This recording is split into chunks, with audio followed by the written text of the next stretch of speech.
بسم اللہ الرحمن الرحیم الحمدللہ الذی جعلنا من المتمسکین بولایت امیر المومنین من مات علی حب آل محمد مات شہیدا۔ السلام علیکم یا علی علیہ السلام عدد۔ آج کے دن کی ایک افسوسناک خبر ذاکر شہزادی رقیہ سلام اللہ علیہ پسر ذاکر جناب ذاکر نوید عاشق بی اے صاحب کو سیالکوٹ میں ایک مجلس کے دوران ایک ملاؤن کی جانب سے فائرنگ کر کے شہید کر دیا گیا۔ یقیناً یہ پوری قوم کے لیے ایک بہت افسوسناک خبر ہے، اور میں پوری شیعہ قوم کو اور بالخصوص سرکار حضرت ولی العصر کو ایک ذاکر جناب سیدہ کی شہادت پر ہدیہ تعزیت پیش کرتا ہوں۔ لیکن سوال یہ ہے کہ اس شہادت کے محرکات اور وجوہات کیا ہیں؟ جناب ذاکر نوید عاشق بی اے نے ایک مجلس میں جناب سیدہ صلوات اللہ علیہ کی حق کو پڑھتے ہوئے اور ان کے قاتل کی مذمت میں کچھ اشعار جو شہید محسن نقوی صاحب کے قلم سے لکھے ہوئے تھے وہ پڑھے، جبکہ ان اشعار میں کسی کو مخاطب نہیں کیا گیا تھا، کسی کا نام نہیں لیا گیا تھا۔ ایک تاریخی حقائق جسے شہید محسن نقوی نے اپنے اشعار میں بیان کیا تھا، جناب سیدہ کے دروازے پہ آ کر لگنا، ان کو اشعار کی صورت میں بیان کیا گیا تھا۔ اس پر ایک ایف آئی آر کا اندراج کیا گیا۔ شہید نے اس مقدمے کی مکمل پیروی کی، انہیں عدالت سے ضمانت ملی، لیکن ان کے خلاف یہ جتنی بھی نفرت انگیز مہم شروع ہوئی، اگر ہم دیکھیں کہ اس ایک بہت لمبے عرصے کے بعد ایسے واقعات رونما کیوں ہوئے، تو ان تمام واقعات کا پس منظر پہ اگر ہم جائیں تو جڑ میں ایک ہی واقعہ ملتا ہے کہ جب ایک ملاؤن کی طرف سے جناب سیدہ کے خلاف حرزہ سرائی کی گئی اور شہزادی کے عمل کو معاذ اللہ مبنی بر خطا کہا گیا، تو اس ایک واقعے کے بعد، اس کی ایک تقریر کے بعد ملک پاکستان میں علماء اہل سنت اور علماء تشیع نے بھرپور اور مدلل انداز میں اس کا جواب دیا۔ اس کے خلاف ایف آئی آر کا اندراج کیا گیا، اسے گرفتار کیا گیا، لیکن کمزور مقدمہ ہونے کی بنیاد پہ اسے عدالت سے ضمانت پر رہا کر دیا گیا۔ جب اسے عدالت سے ضمانت پر رہا کر دیا گیا تو اس کے بعد اس نے اپنے ہی ادارے کے اندر بیٹھ کے اپنے ہی چینل پہ مذہب تشیع کے خلاف زہر اگلنا شروع کیا، ایک نفرت انگیز مہم کا آغاز کیا۔ شیعہ ذاکرین اور خطبہ کے علماء کے نام لے لے کر عوام کو ان کے قتل پر اکسایا گیا۔ یہ تمام شواہد جو ہیں وہ آج بھی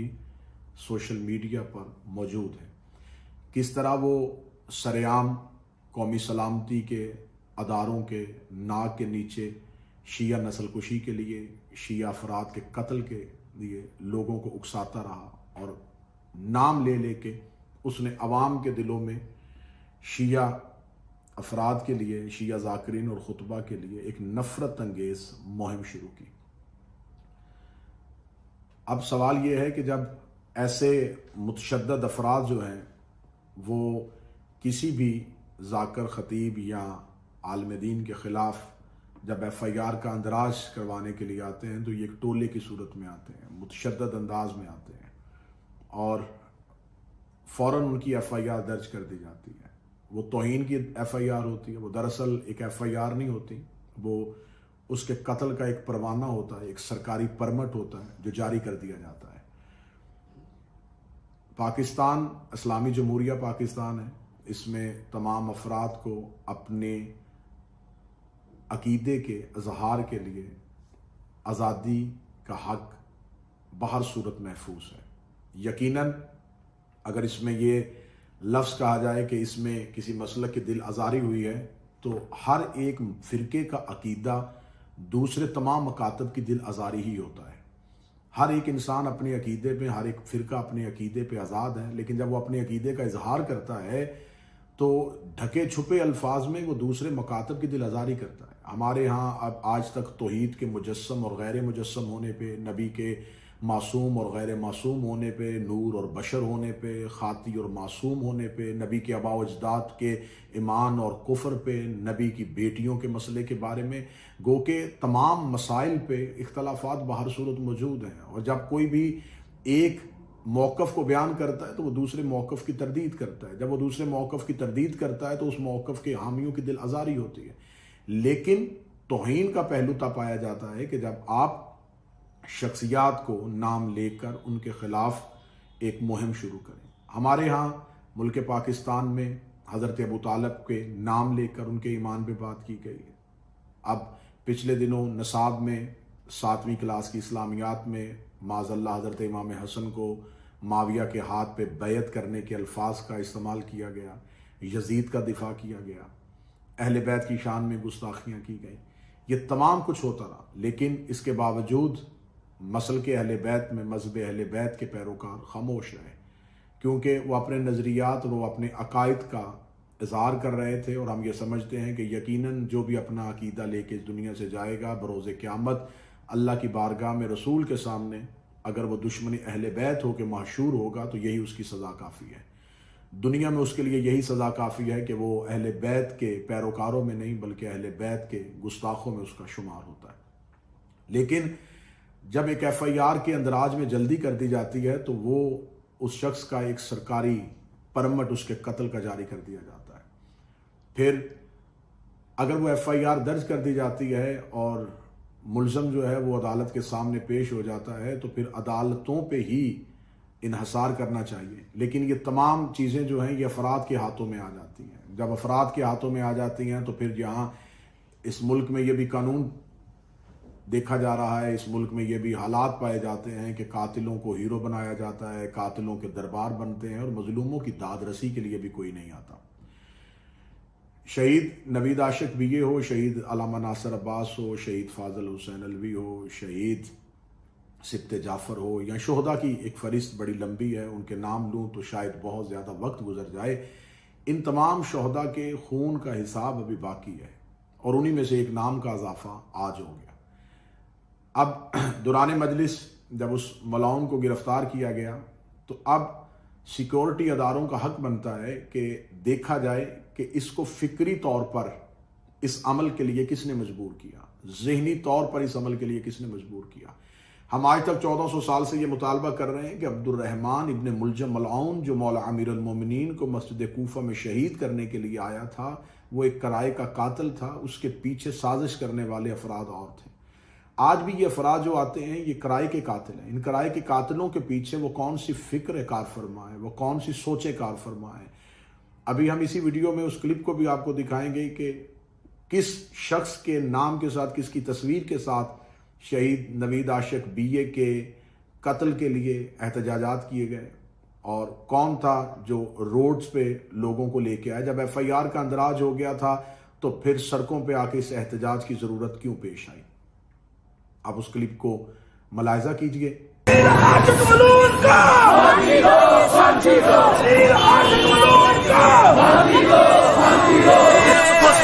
رسول کی ایک سزا سرطن سے جدا، سرطن سے جدا. سوال یہ ہے کہ یہ کون سے افراد تھے جو عوام کے دلوں میں یہ زہر ڈالتے رہے. قاتل کی جو تصویر منظر عام پہ آئی ہے وہ نوعمر ایک نوجوان ہے. اب اس کی اس ذہن کو تیار کرنے میں کون تھا؟ یقیناً یہ وہی شخص ہے جو آج بھی لاہور کے ایک ادارے میں بیٹھا ہے جس کا نام اشرف آصف جلالی ہے، جو نام لے لے کے شیعہ ذاکرین اور خطبہ کے خلاف ایک نفرت انگیز مہم لانچ کر رہا ہے. اب ہوگا کیا؟ اب بحیثیت قوم احتجاج تو ہم کر نہیں سکتے، بحیثیت قوم اظہار تعزیت کیا جائے گا، افسوس کیا جائے گا، آنے والی مجالس میں شہید کے نام کے ساتھ روحانی شرکت لکھا جائے گا، اور انصاف لینے کے لیے جب عدالت کے دروازے پہ جایا جائے گا تو ایک لمبی تاریخیں اور قاتل کے جانب سے اس کے حامیوں کا ہجوم، قاتل کے گلے میں پھولوں کے ہار اور لبیک کے نعرے اور عاشق رسول کے نعرے، اور اس کو ہیرو بنا دیا جائے گا، اور چند عرصے کے بعد مقدمے کی ناقص پیروی ہونے کی بنیاد پر اس قاتل کو رہا کر دیا جائے گا. جب اس کو رہا کر دیا جائے گا تو اسے ایک مزید آزادی مل جائے گی اور اس جیسی فکر کے حامل افراد جو ہیں وہ اور میدان میں آ جائیں گے. یہاں شیعہ تنظیمات خاموش رہیں گی، یہاں صرف فاتحہ خوانی ہوگی، یہاں صرف فوٹوگرافی ہوگی، یہاں صرف شہید کی کچھ پرانی یادوں کو تازہ کیا جائے گا اور اس کے بعد ایک لمبی مجرمانہ خاموشی ہو جائے گی. یہ وہی خاموشی ہے جو قتل امام حسین پہ کوفہ میں دکھائی گئی، یہ وہی خاموشی ہے جو امیر المومنین کی شہادت کے بعد کوفہ میں ہوئی، یہ وہی خاموشی ہے جو جناب سیدہ کے دروازے پہ آگ لگنے کے بعد مدینہ میں ہوئی۔ یہ خاموشی مدت سے اس قوم کو ایک زہر قاتل کی طرح کھاتی چلی جا رہی ہے۔ اب ہمارا مطالبہ ہے کہ صرف اس ایک قاتل کے نہیں، اس کے پیچھے جو بھی کار فرما قوتیں ہیں ان کو منظر عام پہ لایا جائے۔ میرا پاکستان کے اداروں سے یہ سوال ہے کہ آپ ہمیشہ رد عمل پہ سوال کرتے ہیں، آپ عمل پہ سوال کیوں نہیں کرتے؟ جب عمل ہوتا ہے تو اس عمل کو کیوں نہیں دیکھتے؟ جب رد عمل ہوتا ہے تو آپ اس رد عمل کے بارے میں کیوں جاتے ہیں؟ اب دیکھیں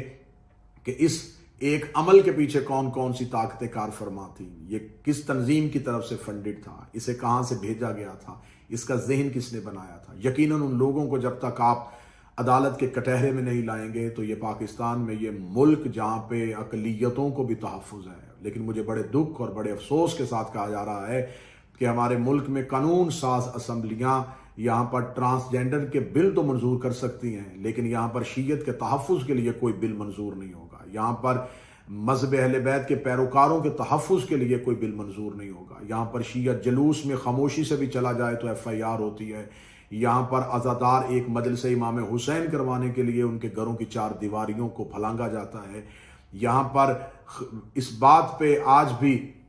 ہم حیران اور پریشان ہیں کہ یہاں پر اگر کوئی شخص اپنی بارات لے کے کسی جگہ پہ اترتا ہے تو وہ باراتی پیدل چلتے ہوئے ایک طویل سفر کرتے ہیں تو انہیں کسی روٹ اور پرمٹ کی ضرورت نہیں ہوتی، لیکن خاموش عزادار سڑک کے کنارے پہ حسین ابن علی کے حق میں نکلتے ہیں تو ان پہ ایف آئی آر ہو جاتی ہے، ماتم حسین کرتے ہیں تو ایف آئی آر ہو جاتی ہے، اگر اپنے گھر کی چار دیواری کے اندر مظلوم کی شہادت پڑھی جاتی ہے تو وہ ایف آئی آر ہو جاتی ہے، ذاکرین اور خطبہ تاریخی حقائق بیان کرتے ہیں تو ان پہ ایف آئی آر ہو جاتی ہے، اگر وہ عدالتوں میں سامنا کرنے کے لیے آئیں تو عدالتوں میں سامنا کرنے والوں کا یہ حال ہوتا ہے، اگر مجبوراً مساورت کے لیے جلا وطنی اختیار کرنی پڑے تو پھر اس پہ قوم کی طرف سے سوال اٹھائے جاتے ہیں۔ یقیناً یہ عدم تحفظ میری قوم میں پایا جاتا تھا، پایا جاتا ہے اور پایا جاتا رہے گا جب تک کہ یہ قوم بیدار نہیں ہوگی، جب تک یہ قوم جاگے گی نہیں، جب تک اس قوم میں مختار والا جذبہ پیدا نہیں ہوگا، جب تک اس قوم میں انتقام والا جذبہ پیدا نہیں ہوگا۔ یقیناً ہم ایک قوم ہیں، ہم ایک زندہ انسان ہیں، ہمارے حقوق ہیں،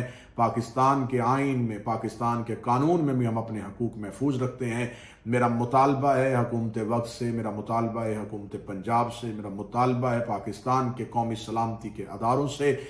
کہ صرف اس ایک قاتل کو نہیں، اس قاتل کے پیچھے جتنی بھی کار فرما قوتیں ہیں، وہ افراد ہیں جن کے خطابات سن کے قاتل قتل کے لیے آمادہ اور تیار ہوا، ان افراد کو بھی تفتیش کے دائرے میں لایا جائے، ایسی زبانوں کو خاموش کیا جائے اور ملک پاکستان میں ایک ایسا دستور، ایک ایسا قانون پاس کیا جائے کہ جو بھی نفرت انگیز مہم شروع کرتا ہے اس کے خلاف قانونی کارروائی کی جائے اور اپنے عقائد، اپنی چار دیواری کے اندر اس کے اظہار پہ کوئی پابندی نہیں ہونی چاہیے۔ خداوند متعال شہید نوید عاشق BA کے قاتلوں کو کیفر کردار تک پہنچائے، ان کے لواحقین، پسماندگان، فرزندان اور ان کی بیٹیوں، ان کے لواحقین خانوادہ کو صبر جمیل عطا فرمائے۔ میرا مالک واسطہ محمد و آل محمد کا ملک پاکستان میں تشیع کا تحفظ فرمائے، اور سب سے بڑی دعا کہ منتقم اللہ، منتقم خون حسین وارث زماں کے ظہور میں تعجیل فرمائے تاکہ مظلوموں کے اوپر ہوئے ظلم پہ انصاف ہو سکے اور دنیا عدل اور انصاف سے بھر جائے۔ اللہم اجل ولیک الفرج۔